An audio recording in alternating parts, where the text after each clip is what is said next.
આ યુવતીને સતત દબાણ કરવામાં આવ્યું છે કે તમે છે ને અમે કહીએ ને એ પ્રમાણે કબૂલાતા. આ જે સગીરા અને જે એની ફ્રેન્ડ છે બંનેને રાજકોટની એક હોટલ ખાતે લઈ જવામાં આવ્યા અને આખી રાત એને હોટલની અંદર ગોંધી રાખવામાં આવ્યા. જે પૂજા રાજકોટ નામની યુવતી જે જાણે છે એ સત્ય કંઈક અલગ હોય અને પોલીસ કંઈક લોકો સમક્ષ અલગ ઊભું કરવા માંગતી હોય કહી શકાય. આમાં પોલીસમાં ઉપર બહુ વધારે પડતા સવાલો ઉભા થાય છે કે તમે આવી રીતે કઈ કામગીરી કરો છો કે તમે હોટલની અંદર બે છોકરીઓને ગોંધી રાખો છો. સ્ટ્રોંગ એનો કેસ હોવાની જે વાત કરે છે, જો એટલો તમારી પાસે સ્ટ્રોંગ કેસ છે ને તમે એવું માનો છો કે આ બંને યુવતી આવું કર્યું જ છે, તો પછી તમે બીજા પુરાવાઓ લઈને કેમ નથી આવતા? પૂજા રાજકોટ અને સગીરાને જો એક આખી રાત ગોંધી રાખવામાં આવ્યા હોય, એના પુરાવા પણ જો હોય તો પોલીસ સામે કયા પ્રકારની કાર્યવાહી થાય, ખાસ ગોંડલ તાલુકા પોલીસની ટીમ સામે? જો કોઈ એવિડન્સ મળી ગયું તો આની અંદર ખરેખર જે સૌથી વધારે ખરાબ હાલત પોલીસની થવાની. સીપી કચેરી, એ ડિવિઝન પોલીસ સ્ટેશન અને જે આ ગોંડલ તાલુકા પોલીસ સ્ટેશન છે ને એના સીસીટીવી રજૂ કરી દે.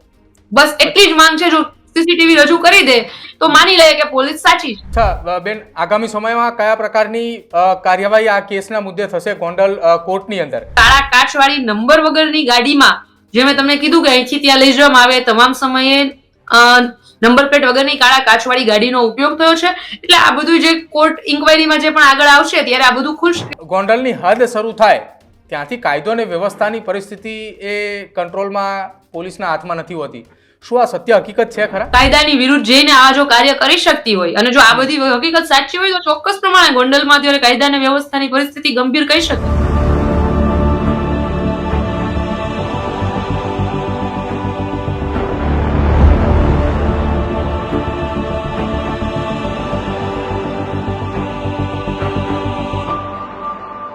ગુજરાતની અંદર છેલ્લા કેટલાક દિવસથી ગોંડલનો મુદ્દો એ સતત ચર્ચાની અંદર છે.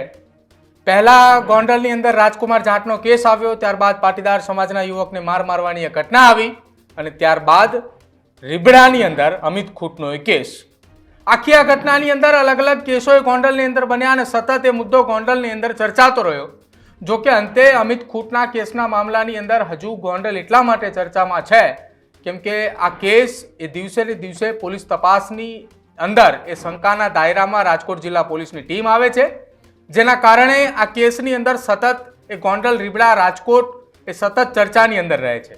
જો કે આ તમામ ચર્ચાની વચ્ચે જે અમિત ખૂંટની સામે દુષ્કર્મનો આરોપ લગાવનાર એ સગીરા અને સાથે જ પૂજા રાજકોટ નામની યુવતી કે જેમને રાજકોટ જિલ્લા પોલીસની ટીમમાં એટલે કે ગોંડલ પોલીસની ટીમે તેમને ગોંધી રાખ્યા હોવાની એક અરજી એ ગોંડલ તાલુકા પોલીસની ગોંડલ કોર્ટની અંદર એક અરજી કરવામાં આવી છે.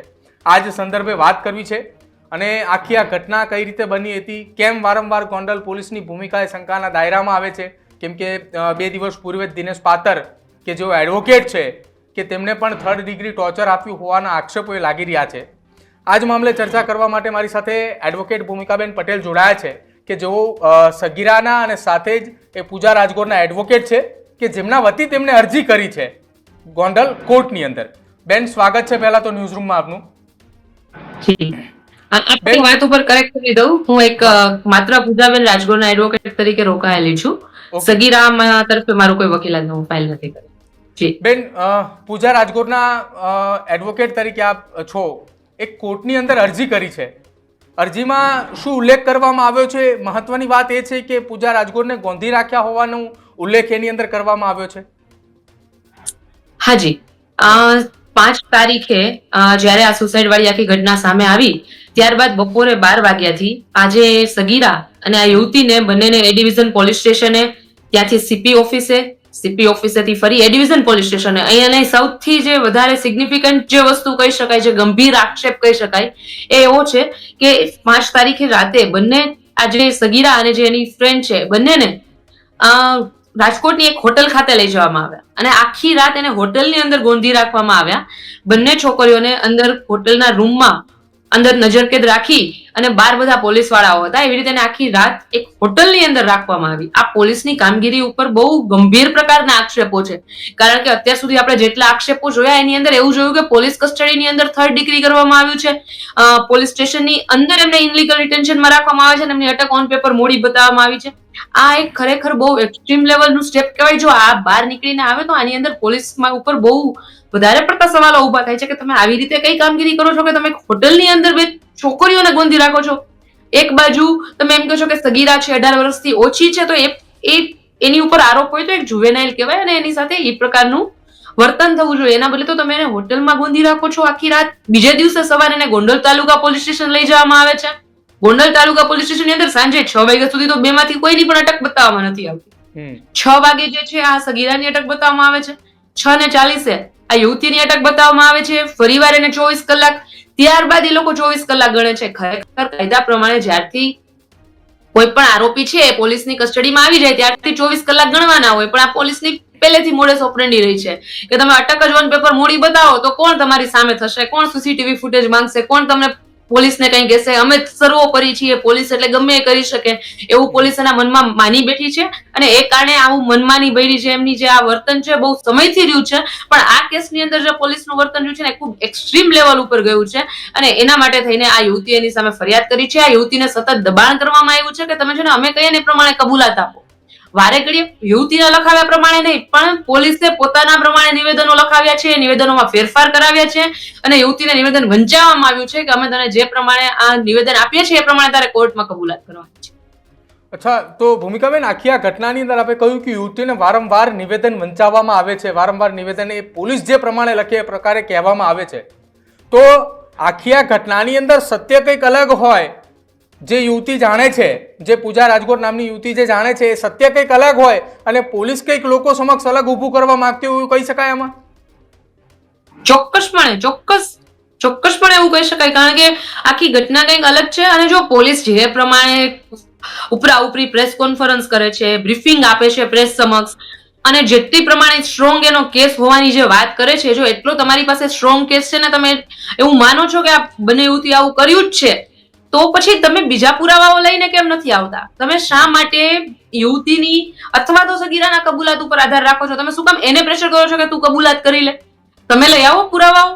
કારણ કે આપણી જે જ્યુડિશિયલ સિસ્ટમ છે એની અંદર એમાં જે આખો કેસ સાબિત કરવાની જે જવાબદારી છે એ પોલીસ સરકાર એટલે કે પોલીસ ઉપર છે. તો પોલીસે સાબિત કરવાનું છે. આરોપી પાસેથી તમારે કોઈ પુરાવાઓ નથી મેળવવાના. તો તમે આરોપીને એમ કહો છો કે તમે કબૂલાત આપો એટલે અમે અમારી જવાબદારીમાંથી છટકી જઈએ. આ એ પ્રકારની વાત થઈ છે. બેન, તમે શરૂઆતની અંદર એક વાત કરી કે રાજકોટની એક પ્રાઇવેટ એક જગ્યાએ એક હોટલ હતી, એ હોટલની અંદર આખી રાત એક ગોંધી રાખવામાં આવ્યા. તો જ્યારે આ પ્રકારનું કાવતરું અથવા આ પ્રકારનું કૃત્ય એ જે કંઈ કહેવાય આપણે પોલીસની ભાષાની અંદર એ પોલીસે કરે છે, તો કયા પ્રકારની કાર્યવાહી પોલીસ સમક્ષ કોર્ટના ઓર્ડર બાદ થતી હોય છે? કેમ કે આ કેસ એ ખૂબ ચર્ચાની અંદર આવ્યો, કેમ કે રીબડા અને ગોંડલનું એ વર્ષોથી ચાલતો એ લોહિયાળ ઇતિહાસ, જેના કારણે આ કેસ સતત ચર્ચાની અંદર છે. તો આ કેસની અંદર જ્યારે પૂજા રાજગોર અને સગીરાને જો એક આખી રાત એ ગોંધી રાખવામાં આવ્યા હોય, એના પુરાવા પણ જો હોય, તો પોલીસ સામે કયા પ્રકારની કાર્યવાહી થાય, ખાસ ગોંડલ તાલુકા પોલીસની ટીમ સામે? જે સામાન્ય માણસ કોઈ વ્યક્તિને ગોંધી રાખે, જે અપહરણ છે, એબડક્શન છે કે રોંગફુલ રિસ્ટ્રેઇનના જે ગુનાઓ લાગે એ સેમ ટુ સેમ પોલીસ ઉપર લાગવાના પૂરેપૂરી શક્યતાઓ છે. અને જે પ્રમાણે મેં પૂજાબેન રાજગોર જે યુવતી સાથે છે એની સાથે વાત કરેલી છે ને, એને જેટલા કોન્ફિડન્સથી અને જેટલી સ્યોરિટી સાથે આખી હકીકત જણાવી છે, અને આ બધાની વચ્ચે તમને એક ખાસ વાત કરી દઉં કે એને કોર્ટ સમક્ષ આવીને એનું વેરિફિકેશન બી આપી દીધું છે. આ બાબતમાં ફરિયાદ થયા બાદ કોર્ટ દ્વારા કોર્ટ સમક્ષ એનું સોગંદ ઉપર વેરિફિકેશન લઈ લેવામાં આવ્યું છે યુવતીનું. એને આજ આખી જે સિરીઝ છે જે કે આટલું આવી રીતે આખા બનાવો બન્યા છે એ આખું કોર્ટ સમક્ષ એને વેરિફિકેશન આપી દીધું છે. એટલે આની અંદર હું નથી માનતી કે યુવતીઓ તરફથી કોઈ ખોટી બયાનબાજી કરવામાં આવતી હોય. હું ચોક્કસ પ્રમાણે જે પ્રમાણે મેં વાત કરી છે એ પ્રમાણે લાગે છે કે આ ઘટના આખી બની છે, અને આની અંદર જો કોઈ એવિડન્સ મળી ગયું તો આની અંદર ખરેખર જે સૌથી વધારે ખરાબ હાલત પોલીસની થવાની છે. તો બેન, આખી આ ઘટનામાં જો સત્ય હકીકત પૂજા રાજગોર દ્વારા જણાવવામાં આવ્યું હોય કે 24 કલાક મતલબ એક આખી રાત સુધી એમને ગોંધી રાખવામાં આવ્યા, તો હોટલના સીસીટીવી પણ હશે, હોટલની અંદર હોટલની આસપાસના પણ સીસીટીવી હશે કે જતા આવતા દેખાતા હોય.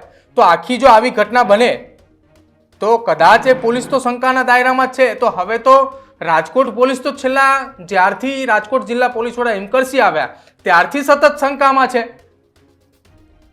ચોક્કસ શંકામાં છે. અને હું તો કહું છું ખાલી હોટેલના સીસીટીવી નહીં, અમે જો આખી સિરીઝ વાત કરી છે કે 5 તારીખે એ ડિવિઝન પોલીસ સ્ટેશને, ત્યાંથી સીપી ઓફિસે, ત્યાંથી ફરી એ ડિવિઝન પોલીસ સ્ટેશને, પછી હોટલે અને ત્યાંથી ગોંડલ તાલુકા પોલીસ સ્ટેશને. તો આ સમય દરમિયાન હું તો કહું છું અમારે હોટલના સીસીટીવીની જરૂર નથી, કોઈની જરૂર નથી. ખાલી પોલીસ છે ને, સીપી કચેરી, એ ડિવિઝન પોલીસ સ્ટેશન અને જે આ ગોંડલ તાલુકા પોલીસ સ્ટેશન છે ને, એના સીસીટીવી રજૂ કરી દે.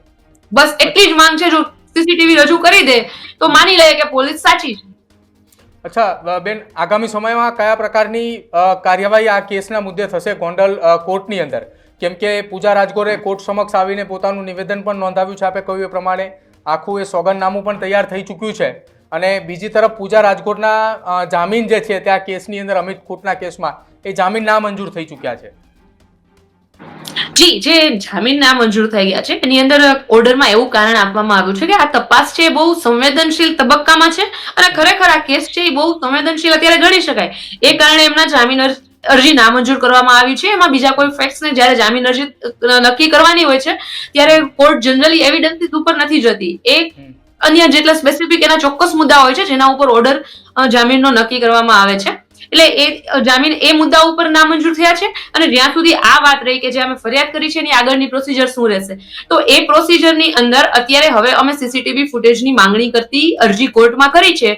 કોર્ટ એમાં આવતા સોમવારે જે કંઈ પણ હશે એ ઓર્ડર કરશે અને ત્યારબાદ જો કોર્ટ ઓર્ડર કરશે તો આ તમામ જે પોલીસ સ્ટેશન છે એને સીસીટીવી ફૂટેજ જેટલા અમે ત્રણેય પોલીસ સ્ટેશનની માંગણી કરેલી છે એમને રજૂ કરવાની રહેશે. અને જે રજૂ કરશે ને સીસીટીવી ફૂટેજની અંદર શું આવે છે એ પછી અમે આગળ કોર્ટમાં કયા પ્રકારના પુરાવા રજૂ કરવા અમે ત્યારબાદ નક્કી કરીશું. અચ્છા, તો આ કેસની અંદર આરોપી તરીકે ગોંડલ તાલુકા પોલીસ સ્ટેશનના જે કોઈ પણ ઇન્ચાર્જ હોય, જે કોઈ પણ સ્પેસિફિકેશન વ્યક્તિ હોય કે જે એ પોલીસ સ્ટેશનના મુખ્ય અધિકારી છે કે જે પીઆઈ તરીકે ફરજ બજાવતા હોય, એમની સાથે જેમણે પણ એ પૂજા રાજગોર અથવા સગીરાને અટકાયત કરી અને હોટલની અંદર લઈ જવામાં આવ્યા હોય, ત્યાં ગોંધી રાખવામાં સાથ સહકાર આપ્યો હોય, આ તમામની સામે કાયદાકીય લડત લડવામાં આવશે. ચોક્કસ કાયદાકીય લડત તમામની સામે લડવામાં આવશે. અમે અમારી ફરિયાદમાં ચોક્કસપણે નામ જણાવેલા છે. પીઆઈ ડામોર સાહેબ છે, આ પીએસઆઈ આરજે જાડેજા છે, અત્યારે હાલ જે ગોંડલ તાલુકા પોલીસ સ્ટેશનમાં છે એડી પરમાર સાહેબ અને એમના રાઇટર છે, એ બધા સામે નામજોગ ફરિયાદ છે ને. એ સિવાય અન્ય 15 એટલા પોલીસ અધિકારીઓ હતા જે આ યુવતીના કહેવા પ્રમાણે એલસીબી નો સ્ટાફ હતો. હવે એ નક્કી નથી થઈ શક્યું હજુ સુધી કે એલસીબી કયો એલસીબી સ્ટાફ હતો. એટલા માટે હજુ એ ઇન્ક્વાયરીના સ્ટેજે નક્કી થશે. યુવતી ઓળખ કરી બતાવશે. કારણ કે એમનું કેવું એવું છે કે જ્યારે એમને ગોંધી રાખવામાં આવે ત્યારે તમામ પોલીસ ફ્રી ડ્રેસમાં હતા. એમને એક કાળા કાચવાળી નંબર વગરની ગાડીમાં, જે મેં તમને કીધું કે અહીંથી ત્યાં લઈ જવામાં આવે, તમામ સમયે નંબર પ્લેટ વગરની કાળા કાચવાળી ગાડીનો ઉપયોગ થયો છે. એટલે આ બધું જે કોર્ટ ઇન્ક્વાયરીમાં જે પણ આગળ આવશે ત્યારે આ બધું ખુલશે કે કોણ પોલીસ વાળા હતા અને કેટલા કેટલા સ્ટાફ હતા. અત્યારે અમારા અલગ અલગ 22 પોલીસ અધિકારીઓ ઉપર અમારા જે છે આરોપ છે. અચ્છા બેન, એક સવાલ એ પૂછવો છે, ગોંડલને લઈને સવાલ છે. આ ગોંડલની અંદર ગોંડલ કોર્ટની અંદર આખી આ ઘટના, ગોંડલને મામલો છે, સતત એ ગોંડલ ચર્ચાઈ રહ્યું છે. એક એવી વાત એ છેલ્લા કેટલાક સમયથી ચર્ચાઈ રહી છે કે જ્યાંથી ગોંડલની હદ શરૂ થાય ત્યાંથી કાયદો અને વ્યવસ્થાની પરિસ્થિતિ એ કંટ્રોલમાં પોલીસના હાથમાં નથી હોતી. શું આ સત્ય હકીકત છે ખરા? અત્યારનું આ જોતા પ્રમાણે તો થોડા ઘણા અંશે તો ચોક્કસ લાગી રહ્યું છે. કારણ કે પોલીસ જો આવી રીતે બેખોફ રીતે કાયદાની વિરુદ્ધ જઈને આ જો કાર્ય કરી શકતી હોય અને જો આ બધી હકીકત સાચી હોય તો ચોક્કસ પ્રમાણે ગોંડલમાં અત્યારે કાયદા અને વ્યવસ્થાની પરિસ્થિતિ ગંભીર કહી શકાય.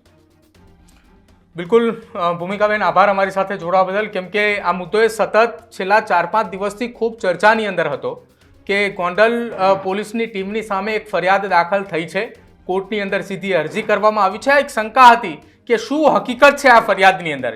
કેમ કે પૂજા રાજકોટનું નામ એ સતત એ કેસની અંદર ચર્ચાઈ રહ્યું હતું, અમિત ખૂટના કેસમાં, કે જેમાં તેમની ભૂમિકા મુખ્ય આરોપી તરીકે લખવામાં આવતી હતી. એટલા માટે આ જાણવું જરૂરી હતું કે પૂજા રાજગોરે ફરિયાદ કયા સંદર્ભે કરી છે અને શું એ મુખ્ય ઉદ્દેશ હતો ફરિયાદ કરવા પાછળનો, અને કોણ કોણ એ ફરિયાદની અંદર આરોપીના ભૂમિકાની અંદર તેમનું નામ લખવામાં આવ્યું છે. આપે જણાવ્યું અને અમારી સાથે જોડાયા બદલ ખૂબ ખૂબ આભાર. અમારી સાથે જોડાવા બદલ.